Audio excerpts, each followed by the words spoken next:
വാർത്തയിലേക്ക്. അട്ടപ്പാടി അഗളി പഞ്ചായത്തിൽ കാട്ടുപന്നികളെ കൂട്ടത്തോടെ വെടിവെച്ചു കൊന്നു. ജനവാസ മേഖലയിലിറങ്ങിയ 17 പന്നികളെയാണ് വെടിവെച്ചു കൊന്നത്. വനംവകുപ്പിന്റെ നിർദ്ദേശങ്ങൾ പാലിച്ചാണ് വെടിവെച്ചു കൊന്ന പന്നികളെ സംസ്കരിച്ചത്. പരിശീലനം സിദ്ധിച്ച ഷൂട്ടർമാരുടെ നേതൃത്വത്തിലാണ് പന്നികളെ കൂട്ടത്തോടെ വെടിവെച്ചു കൊന്നത്. പ്രദേശത്തെ നിരവധി കൃഷിയിടങ്ങളിലും ജനവാസ പ്രദേശങ്ങളിലും പന്നിശല്യം രൂക്ഷമായിരുന്നു. തുടർന്നാണ് പഞ്ചായത്ത് നടപടിയെടുത്തത്.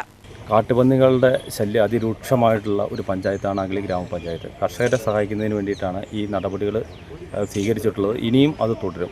പക്ഷേ ഞങ്ങൾക്ക് പറയാനുള്ള ഒരു പ്രധാനപ്പെട്ട കാര്യം, ഇതിപ്പോൾ ഇന്നലെ 17 പന്നികളെയാണ് കിട്ടിയേക്കുന്നത്. ഏതാണ്ടൊരു 5 ടണ്ണ് ഇറച്ചിയുണ്ട്. അപ്പോൾ ഇതിന്ന് ഉപയോഗശൂന്യമായി അതിനെ കുഴിച്ചിടാൻ പോവുകയാണ്. ഇതിൽ സർക്കാർ ഒരു തീരുമാനം എടുക്കണം. ഇത് മൃഗശാലയ്ക്ക് കൊടുത്തു കഴിഞ്ഞാൽ ഒരുപാട് കർഷകർക്കും മെച്ചമാണ്, സർക്കാരിനും വലിയ മെച്ചമാണ്. വെറുതെ ഇത്രയും സാധനം വേസ്റ്റാക്കി കളയുന്നതിൽ ഒരർത്ഥമില്ല എന്നാണ് സൂചിപ്പിക്കാനുള്ളത്. UTV news, Palakkad.